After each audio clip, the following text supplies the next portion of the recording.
Hello guys, ఈరోజు మనం ఈ వీడియోలో సడన్గా ఒకరోజు మనం లేచిన తర్వాత న్యూస్ ఆన్ చేసాం. అక్కడ హెడ్లైన్ ఏమొచ్చిందంటే మన ఇండియన్ గవర్నమెంట్ ఇండియాలో ఉన్న జనాలందరి ఈఎంఐని క్యాన్సిల్ చేసింది అని వచ్చింది అనుకోండి. అప్పుడు మీ ఫీలింగ్ ఏంటి? ఎలా ఫీల్ అవుతారు?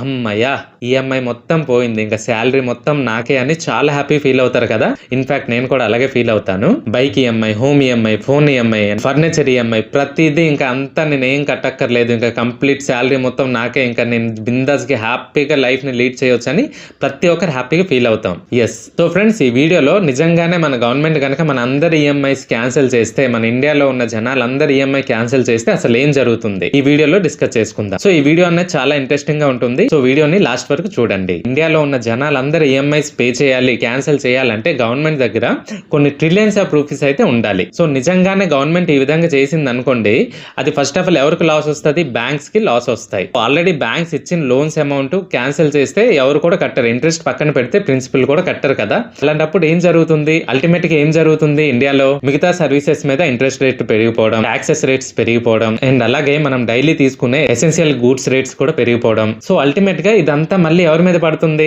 మన మీదే కదా పడుతుంది. అండ్ అలాగే దీని వల్ల బ్యాంక్స్ అన్నవి స్లో అయిపోతాయి. బ్యాంక్స్ స్లో అయితే కనుక ఆటోమేటిక్ గా ఇండియాలో ఉన్న కంపెనీస్ అన్ని స్లో అయిపోతాయి. సో ఆ కంపెనీస్ లో ఎవరు పని చేస్తున్నారు?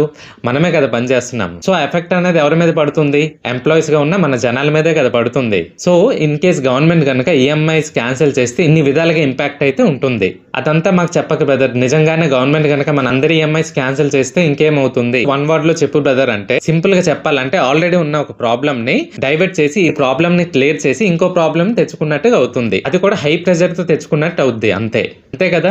సో ఇదైతే నా థాట్. అండ్ ఈ విషయంపై మీరేమనుకుంటున్నారు? ఖచ్చితంగా మీ ఒపీనియన్ ని కామెంట్ చేయండి. అలాగే ఈ వీడియో కనుక నచ్చితే ఈ వీడియోని ఒక లైక్ చేసి మీ ఫ్రెండ్స్ అండ్ ఫ్యామిలీ మెంబర్స్ కి షేర్ చేయండి. అలాగే ఛానల్ ని సబ్స్క్రైబ్ చేసి సపోర్ట్ చేస్తారని కోరుకుంటున్నాను.